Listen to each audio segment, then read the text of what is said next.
Okay, first I'll get the wireframe done, then I'll plan out the Insta content for the banana party, then I'll go get groceries, and then I'll do the laundry, and then I'll edit my music video, and then I'll...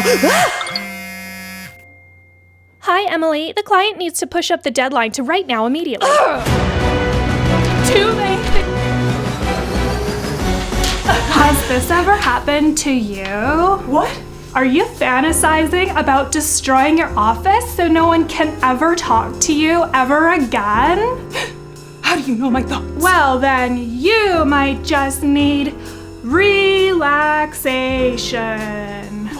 Relaxing is so easy to do, it's almost effortless. What? No, it's not. And if you can't relax, there's definitely something wrong with you. That's very untrue. Honestly, everybody thinks you're working way too hard. Way too hard. Way too hard. All right, I've had enough of this. I'm calling bullshit. Relax.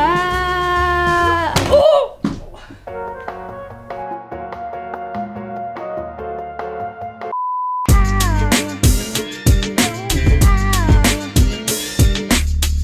Okay, all right, everybody, let's give it up for my inner monologue. She does all of her own stunts. Oh my God, it's Emily Milling. I am the host of the Ultimate...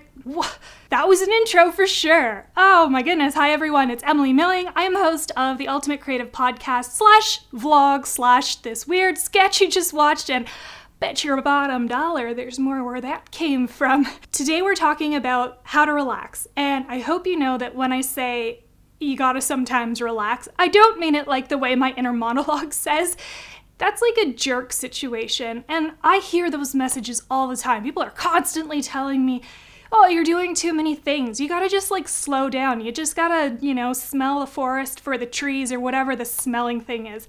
Whatever. I don't have time to learn these things, these phrases. But I think it is really important to know when I'm getting overwhelmed and to avoid burnout, because I've gone through burnout so many times. I just don't want to be burnt out anymore. So I put together a couple of different tips that you can use to find out when you're about to experience burnout and come up with different ways to mitigate that. I got a really great tip last week from someone on a virtual co-working group event. And if you haven't gone to one of those, they're really fun and they do hold you accountable. They had a guest speaker who was talking about productivity.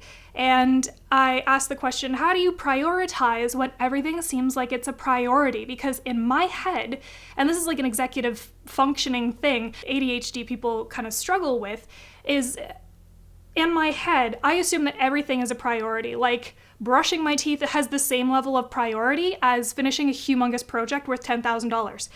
I don't know why. It's just the way that it works. And so I know a lot of people struggle with this because I'm not the only one, but she gave me some really good advice to think about for choosing my priorities. And basically what she told me was to put everything in Eisenhower's grid, which is a tool that a lot of people use to manage their priorities. The grid has urgent, not urgent, and then down here it has important, not important. And so if something is not important and not urgent, why the hell are you doing it in the first place? If it's urgent and it's important, you gotta start doing it.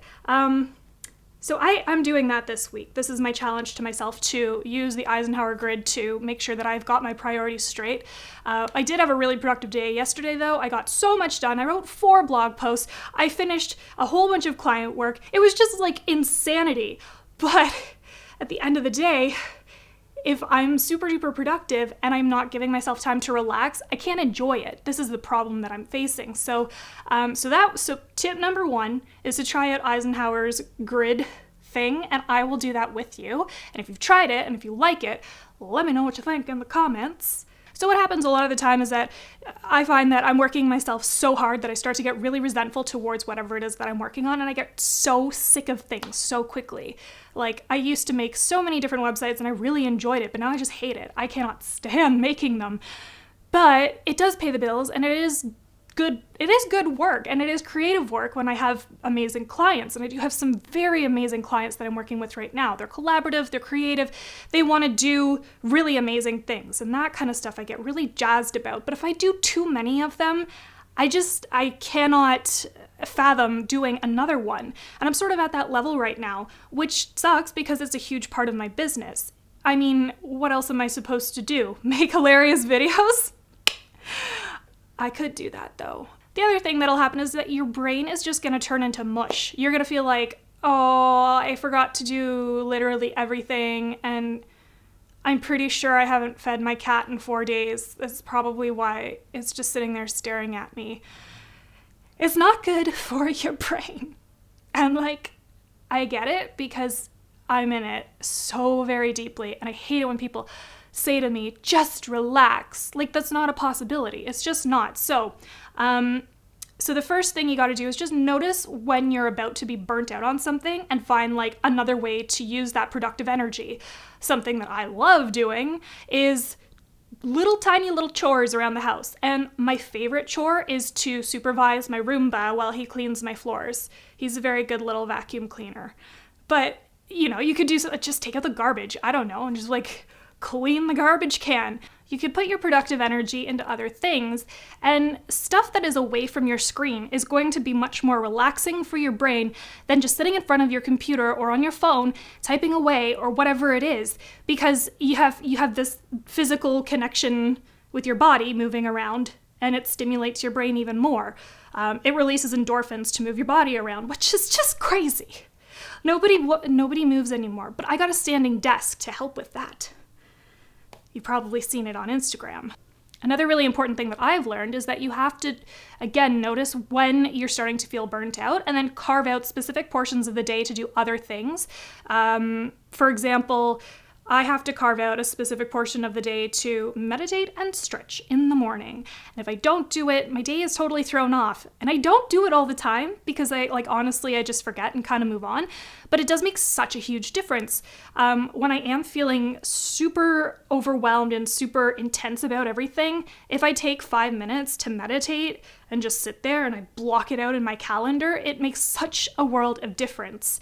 I've also got a little app on my Apple Watch that tells me to breathe. It's always telling me to breathe. It's like I've stopped breathing. I don't really know. I guess it thinks I'm dead. Other ways to relax when you're like, I gotta get shit done and I'm feeling overwhelmed. And you don't want to just like sit there and stare at the wall. You could try to read. I know that sometimes when I try to read and my mind is going a million miles a minute, like there's just absolutely no way that it's gonna happen because I can't focus on the words. So something that could do the trick instead is to just call somebody. Call your friend, call your mom, call like an uncle. Maybe he'll give you all of his money. I don't know. Maybe he buried it under a tree with Ron Swanson. I don't know, but it gives you an opportunity to use this productive energy for good. And it gives, again, you get these great endorphins, unless calling your family is a mind fuck and you don't want to do that. In which case, just call a friend. They'll be kind of freaked out that you called, but it's good. It's good to call people. It's good to just like have a random conversation, especially with someone you haven't talked to in a really long time. Just find out how they are and be in it, be really invested in it.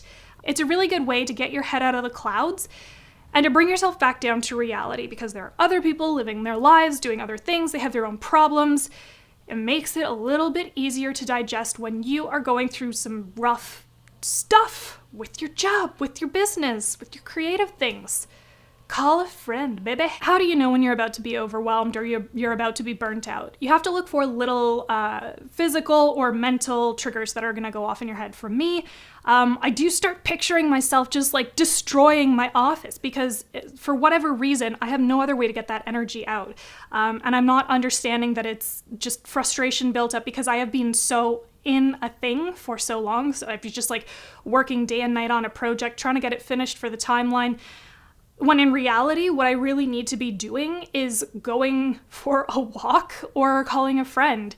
Or heck, I don't know, play like a card game or something. Play solitaire, but with a deck of cards, So think about what your little tip-offs are. If you are finding yourself sighing a lot, that's a big one for me too. Or if you're realizing that your back is killing you because you've been stuck in your chair all day, that's another big one.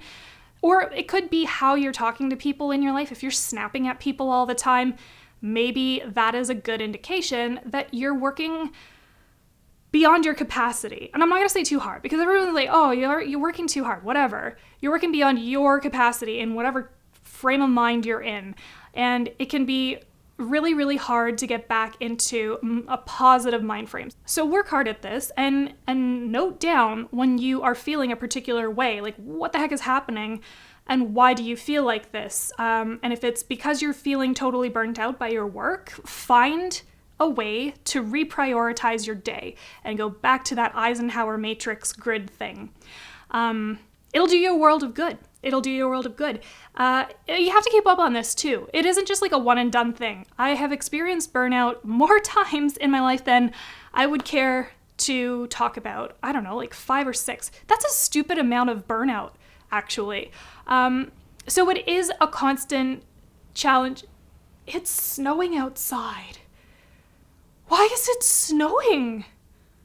What an awful day. I forget what I was saying. It all comes back down to holding yourself accountable and making sure that you're on top of whatever's going on in your brain, because other people won't be able to see it, and you're the only one that's actually able to manage this. If you start hearing people telling you, oh, you're working too hard, oh, it's like too much stuff, they're just concerned for you, and I know it sucks when people say that because you're like, well, I can manage my own shit, thank you very much. Yeah, I know. But, you know, if you were your own friend in this situation, would you maybe say the same thing? I don't know. I don't know you very well. I'd like to know you, but we'll work on that. Be kind to yourself. Don't tackle your inner monologue just for saying something that maybe needs to be addressed. It is really hard to come to terms with this. Even like I'm talking about this now and I'm like, I don't feel like I should have to stop working really hard. However, I do think that shifting my productive energy is a really great way for me to continue building on that energy that I have and not feeling like it's just all being squandered, you know? Anyway, I'd love to hear your thoughts. What do you do to relax? What are like actual tactics you use to relax? How do you know when it's time to relax? And how do you feel about this whole thing? Do you like it? Do you hate it? Do you just want to work harder now and prove me wrong? I want to know, baby! Until next time, I have been Emily Milling, and this is the Ultimate Creative Podcast. I'm super excited for next week.